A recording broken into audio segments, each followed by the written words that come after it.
Fue la cara de Doritos y uno de los comediantes más queridos de Estados Unidos. Luego, en 1973, Avery Schreiber desapareció del ojo público. Lo que ocurrió después sorprendió a todos. Un fallido programa de variedades, una amarga ruptura con su compañero de comedia y una batalla secreta que casi lo mata. Ahora, la verdad sobre su desaparición finalmente está saliendo a la luz, y es más oscura de lo que nadie imaginaba. Avery Schreiber nació el 9 de abril de 1935 en Chicago, Illinois. Su padre trabajaba como obrero y su madre era secretaria. No tenían mucho, pero le enseñaron el valor del trabajo duro. Chicago estaba llena de vida. Teatros, música y clubes de comedia llenaban la ciudad de energía. Ese mundo fascinó a Avery desde muy joven. Siempre fue el chico gracioso, el que podía convertir un momento ordinario en algo especial. Su humor no consistía solo en contar chistes. Estaba en la forma en que se movía, en la forma en que reaccionaba, en la manera en que hacía que la gente sintiera que formaba parte de algo. Le encantaba hacer reír a la gente. Se sentía natural, se sentía correcto. A los 17 años tomó una decisión que lo cambiaría todo. Se alistó en el ejército de los Estados Unidos.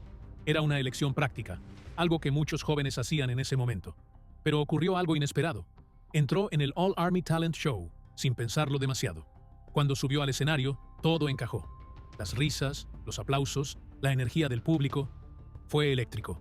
Ese momento encendió un fuego dentro de él. Supo lo que quería hacer. Cuando volvió a casa, no perdió tiempo. Se inscribió en el Goodman Theater, una de las mejores escuelas de actuación de Chicago. Quería aprender todo sobre la interpretación. Por la noche, tomaba clases en la Universidad de Chicago, asegurándose de tener algo a lo que recurrir.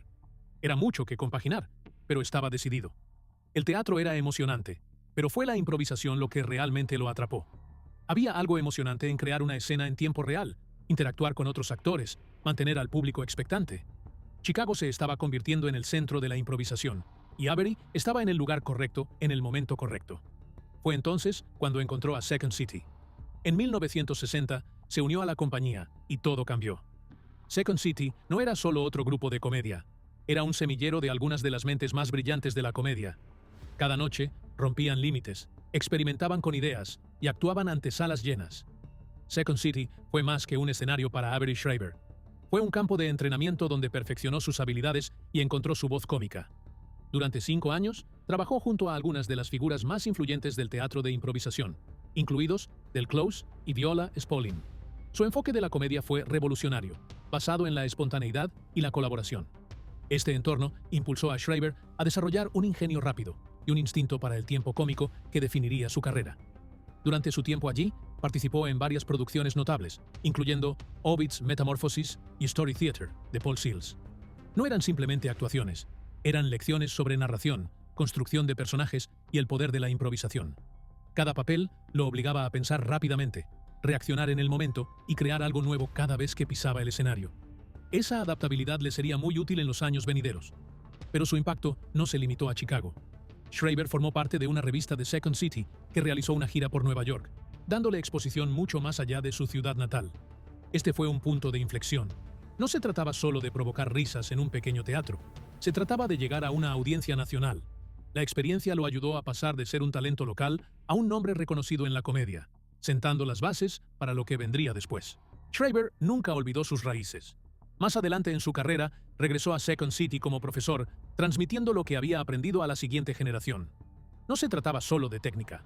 Se trataba de la filosofía de la improvisación, confiar en tus instintos, abrazar el fracaso y siempre decir sí al momento. Ese momento de cerrar el círculo demostró hasta qué punto Second City lo había formado, no solo como intérprete, sino también como mentor. En 1962, Schreiber conoció a Jack Burns en Second City, y ese único encuentro cambió la carrera de ambos. Burns había comenzado como presentador de noticias en Boston, pero tenía un don para la comedia. Su estilo rápido, enérgico y lleno de palabras contrastaba perfectamente con el estilo más sereno y expresivo de Schreiber. Ese contraste se convirtió en su sello. La química entre ellos fue instantánea, pero su conexión iba más allá de actuar juntos.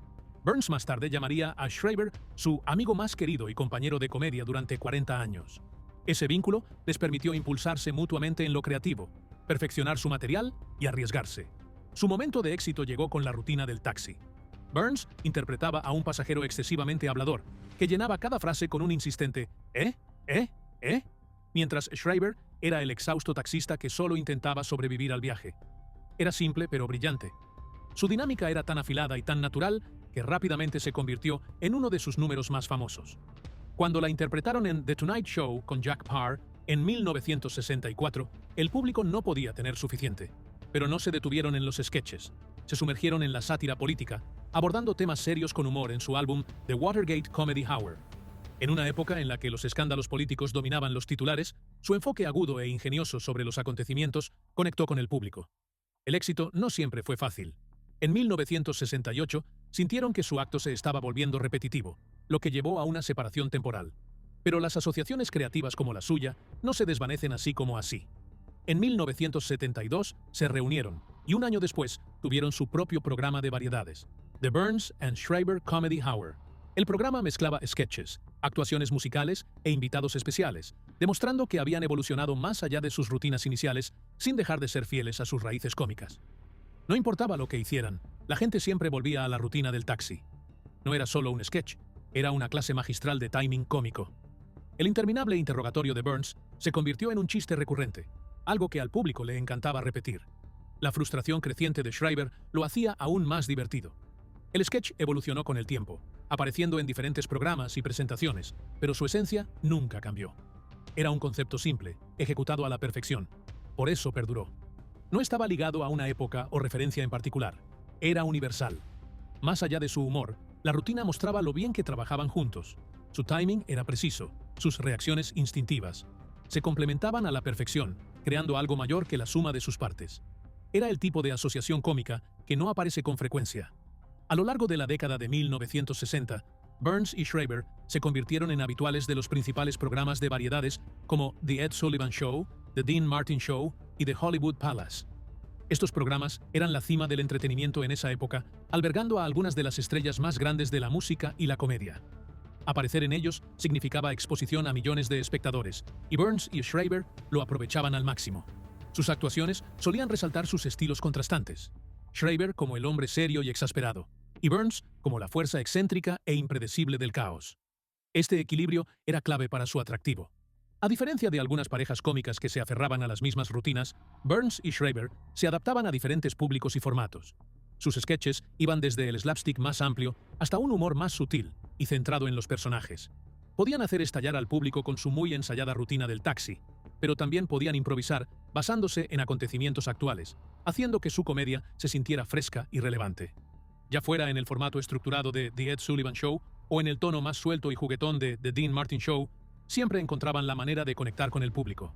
Para la década de 1970, Burns y Schreiber llevaron su talento más allá de la televisión y hacia los discos de comedia. Uno de sus lanzamientos más notables fue The Watergate Comedy Hour, que abordó el mayor escándalo político de la década con una mordaz sátira. Este álbum, publicado por Little David Records, presentaba una mezcla de sketches que se burlaban del caso Watergate, ridiculizando a todos, desde Richard Nixon hasta los periodistas que cubrían el escándalo. No se trataba solo de Burns y Schreiber. Otros comediantes como Bob Ridgely, Frank Welker y Jack Riley contribuyeron al álbum, creando una mirada cómica, aguda y de múltiples capas sobre la política. Pistas como The Plan, The Break-In y Youth Wants to Know desglosaban el escándalo con humor, haciendo que cuestiones políticas complejas fueran accesibles y entretenidas. Schreiber, en particular, tenía un talento especial para la sátira política, algo que siguió explorando a lo largo de su carrera. El éxito de The Watergate Comedy Hour demostró que la comedia podía ser más que entretenimiento. También podía ser una forma de comentario, una manera de procesar y criticar el mundo. Este álbum consolidó la reputación de Burns y Schreiber como algo más que simples comediantes de programas de variedades. Eran intérpretes agudos y conscientes socialmente que no temían enfrentarse a grandes temas. Una parte fundamental de lo que hacía funcionar su asociación era su dinámica. A menudo la gente describía su química como un matrimonio de opuestos. Schreiber, con su rostro expresivo y su comedia física, interpretaba al hombre serio y reactivo. Burns, con su habla rápida y energía agresiva, era el instigador. Sus interacciones se sentían naturales, como si simplemente amplificaran sus verdaderas personalidades para lograr el efecto cómico. Esa química había sido evidente desde sus primeros días en Second City, donde aprendieron el arte de aprovechar las fortalezas del otro. La capacidad de Schreiber para reaccionar con la mezcla justa de frustración y desconcierto hacía que las payasadas de Burns fueran aún más graciosas. Burns, por su parte, tenía una imprevisibilidad que mantenía al público en vilo. Nunca sabías qué iba a hacer después, y las reacciones de Schreiber daban estructura a esos momentos. A pesar de su sólida asociación, también se dieron espacio para crecer individualmente. Burns pasó a trabajar en The Andy Griffith Show, mientras Schreiber asumía papeles en proyectos como My Mother the Car. Incluso cuando exploraban oportunidades por separado, siempre encontraban la forma de reunirse, atraídos por la magia innegable de su asociación cómica. En 1973, Avery Schreiber y Jack Burns finalmente tuvieron su propio programa. Después de años actuando juntos, lanzaron The Burns and Schreiber Comedy Hour en ABC. Esta era su oportunidad de llevar su estilo único de comedia a un público más amplio. Habían pasado años perfeccionando su acto, comenzando en Second City, en Chicago, donde se hicieron conocidos por su aguda improvisación y su humor ingenioso. Su nuevo programa combinaba sketches cómicos, música y sátira, todo entregado con la química que los hacía un gran equipo. Schreiber tenía una presencia cálida, parecida a la de un oso de peluche, con su característico bigote tupido que añadía encanto. Burns era lo contrario, ingenioso y de lengua afilada. Este contraste siempre había sido el corazón de su acto. Se complementaban a la perfección, pasando del slapstick a la sátira reflexiva con facilidad. El programa les permitió mostrar todo su rango, moviéndose entre comedia física amplia y humor observacional inteligente. A pesar de su talento, el programa tuvo dificultades. Los primeros años de la década de 1970 estaban llenos de programas de variedades, y el público tenía muchas opciones. Incluso con invitados tan conocidos como Loretta Swit, George Carlin y Tina Turner, la serie no logró encontrar una audiencia sólida. A los críticos les encantaba el humor inteligente, pero el público general no conectó con él como la cadena esperaba. Cecil Smith, escritor de The Los Angeles Times, elogió su trabajo. Describió su estilo como culto y articulado, algo raro en la comedia televisiva de la época. Pero las buenas críticas no pudieron salvar el programa. Las audiencias lo eran todo, y tras solo una temporada, The Burns and Schreiber Comedy Hour fue cancelado. Para ambos comediantes, esto marcó un punto de inflexión. Se habían reunido a principios de los 70 con la esperanza de crear algo nuevo. Este programa se suponía que sería su gran oportunidad. En cambio, se convirtió en su último proyecto importante juntos. Tras la cancelación, sus carreras tomaron caminos diferentes. Schreiber encontró un éxito inesperado en la publicidad. Se convirtió en un rostro familiar en los comerciales de Doritos, interpretando personajes que iban desde chefs hasta pilotos de avión. Su rostro expresivo y su estilo juguetón lo hacían perfecto para los anuncios, y durante años fue uno de los portavoces más reconocibles de la televisión. Burns se movió detrás de las cámaras, centrándose en la escritura y la producción. Tuvo un papel clave en Fridays de ABC, un programa de comedia de sketches que se emitió de 1980 a 1982. Aunque nunca alcanzó la popularidad de Saturday Night Live, ayudó a lanzar las carreras de comediantes como Michael Richards y Larry David. La influencia de Burns en la comedia se mantuvo fuerte, incluso si ya no estaba en el centro de atención. Aunque ya no trabajaban juntos, su amistad nunca se desvaneció. Burns llegó a llamar a Schreiber su amigo más querido y compañero de comedia durante 40 años. Su tiempo en The Burns and Schreiber Comedy Hour fue breve, pero su impacto en la comedia duró mucho más. Después de separarse de Jack Burns, Avery Schreiber emprendió su propio camino y encontró éxito en la televisión. Ya no formaba parte de un dúo cómico, pero eso no lo detuvo. En cambio, le dio la oportunidad de explorar diferentes papeles y mostrar todo el rango que realmente tenía. En 1975, apareció en Chico and the Man como The Misfortune Teller. Fue un papel pequeño, pero que aprovechaba al máximo sus fortalezas. Tenía la capacidad de hacer que los personajes excéntricos parecieran más grandes que la vida, y este no fue la excepción. Al año siguiente, hizo algo completamente diferente en The Rockford Files. Interpretó un papel en el episodio Rattler's Class of 63, alejándose de la comedia para demostrar que también podía manejar el drama. Ese mismo año, también apareció en The Muppet Show. Fue una combinación perfecta.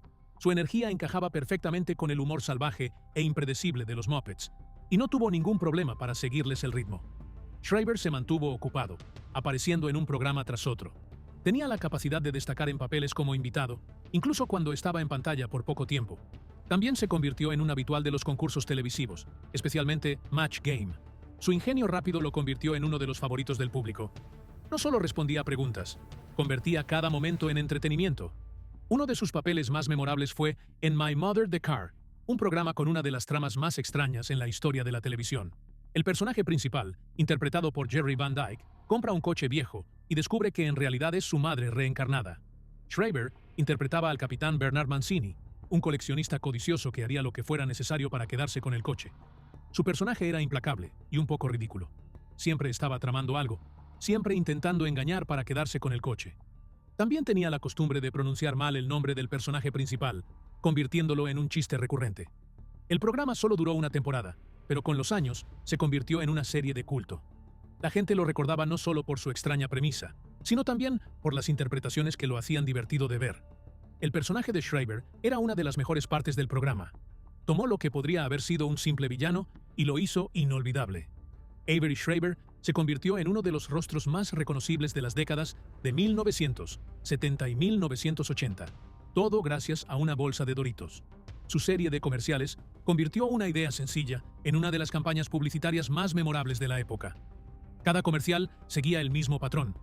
Schreiber interpretaba a un personaje serio, un juez, un caballero, un tendero, tratando de mantener el control de una situación.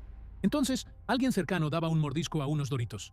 El fuerte crujido hacía que todo se descontrolara. Por mucho que intentara mantener la compostura, el sonido siempre rompía su concentración. Su frustración aumentaba hasta que finalmente cedía y tomaba un bocado él mismo. Los anuncios funcionaban porque Schreiber hacía que funcionaran. Su cabello alborotado y su espeso bigote lo hacían instantáneamente reconocible, pero eran sus reacciones las que hacían reír a la gente. Podía pasar de estar tranquilo a completamente desquiciado en cuestión de segundos. Un momento era un digno juez británico, y al siguiente estaba perdiendo el control mientras la sala del tribunal se desmoronaba a su alrededor. En otro anuncio, interpretaba a un campeón de billar intentando alinear el tiro perfecto, solo para fallar por completo cuando el crujido lo distraía. Uno de los comerciales más divertidos lo ponía en el papel de un dictador de República Bananera. De pie, orgulloso, con uniforme completo, entregaba una medalla a un soldado, cuando el sonido de los Doritos hacía que todo se viniera abajo. Su uniforme se rompía, sus medallas caían y su intento de control desaparecía. La campaña duró años, con más de 40 versiones diferentes que mantenían fresca la broma. Sin importar cuántas veces la gente viera a Schreiber desmoronarse de frustración, nunca dejaba de ser gracioso. Su capacidad para pasar de serio a slapstick lo hacía perfecto para el papel. No solo vendía Doritos, hacía que la gente esperara con ansias los comerciales.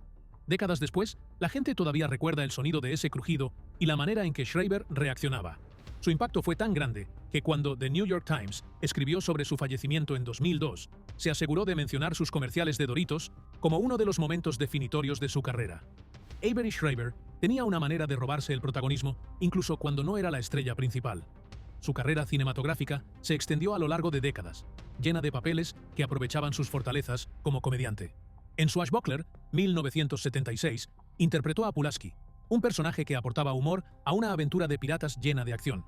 La película tenía duelos de espadas, búsquedas de tesoros y escapadas arriesgadas. Con Robert Shaw y James Earl Jones liderando el reparto, la acción nunca se detenía.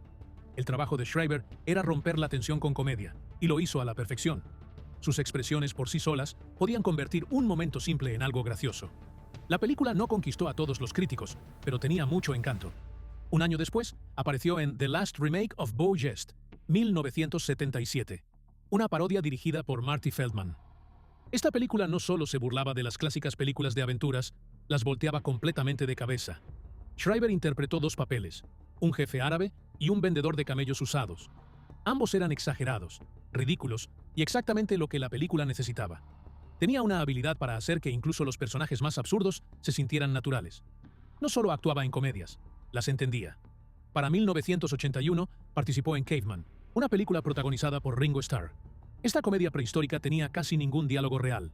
Los personajes hablaban en gruñidos, haciendo que la comedia física fuera el centro de atención. Schreiber interpretaba a Ock, un cavernícola que dependía totalmente de las expresiones y el lenguaje corporal. Era tonta, absurda y llena de humor slapstick. Algunos críticos no sabían qué pensar, pero el público que buscaba algo disparatado la adoró. Con el tiempo, se convirtió en una película de culto. En los años 90, trabajó con Mel Brooks, un director que sabía cómo convertir cualquier género en oro cómico. En Robin Hood, Men in Tights, 1993, Schreiber interpretó a un recaudador de impuestos. El papel era pequeño, pero su interpretación lo hizo inolvidable. 2 años después, apareció en Drácula, Dead and Loving It, 1995, como un campesino en una carreta. Era otro papel breve, pero eso nunca importaba. Sabía cómo hacer que cada momento contara. Avery Schreiber pasó su vida haciendo reír a la gente, pero la comedia era solo parte de su historia. Fue esposo, padre y maestro que se preocupaba profundamente por las personas a su alrededor. En 1962 se casó con Rochelle Isaacs. Su matrimonio duró más de 40 años, hasta su fallecimiento en 2002. Tuvieron 2 hijos, Jenny y Joshua, y Avery siempre encontraba tiempo para ellos. Incluso cuando su carrera despegó en los años 70, nunca dejó que el trabajo lo alejara de casa. Formaba parte del dúo cómico Burns and Schreiber, actuando en televisión y en clubes nocturnos, pero la familia era lo primero. Ese equilibrio no siempre fue fácil, pero lo convirtió en una prioridad. Su vida en casa no estaba separada de su comedia, era parte de ella. La risa y la calidez que compartía con su familia moldearon el humor que llevaba al escenario. Rochelle era mucho más que su esposa. Era su compañera en todo el sentido de la palabra. Estuvo a su lado en el impredecible mundo del espectáculo, brindándole apoyo cuando las cosas se ponían difíciles y celebrando cuando salían bien. Su hogar era un lugar lleno de creatividad y risas, donde sus hijos crecieron rodeados de historias y humor. Además de su vida familiar, Avery también fue conocido por sus problemas de salud en sus últimos años. En 1994, sufrió un ataque cardíaco que se complicó debido a su diabetes. Aunque se sometió a una cirugía de bypass triple, nunca se recuperó completamente de ese golpe a su salud. A pesar de estos desafíos, Avery siguió comprometido con su familia y continuó participando activamente en sus vidas hasta su fallecimiento, el 7 de enero de 2002, a los 66 años. Más allá de sus actuaciones, Avery dejó una huella duradera como maestro.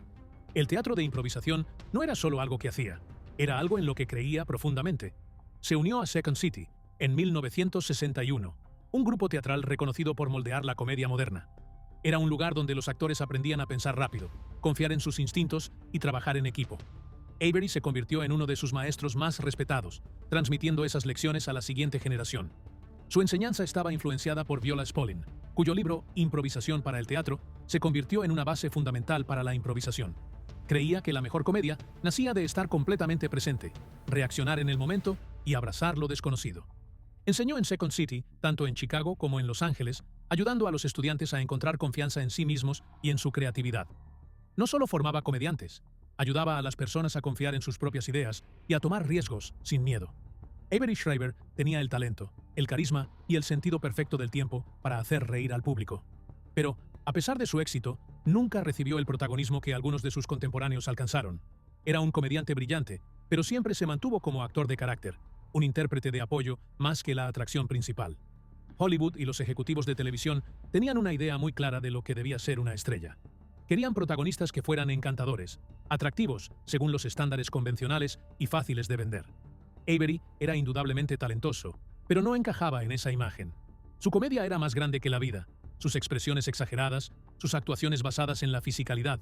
Era el tipo de actor que robaba escenas, más que aquel que cargaba con todo el peso de una serie o una película. Por eso, fue elegido principalmente para papeles secundarios, apariciones especiales y comerciales. Tuvo una carrera estable, pero rara vez fue el centro de atención. A pesar de nunca recibir el papel principal, Avery dejó un impacto duradero. No fue solo un intérprete, fue un maestro, un mentor y una fuerza guía en el mundo de la comedia improvisada. Su trabajo con The Second City moldeó a generaciones de comediantes que vinieron después. Enseñó a los actores a abrazar la espontaneidad, a confiar en sus instintos y a construir comedia a través de la colaboración.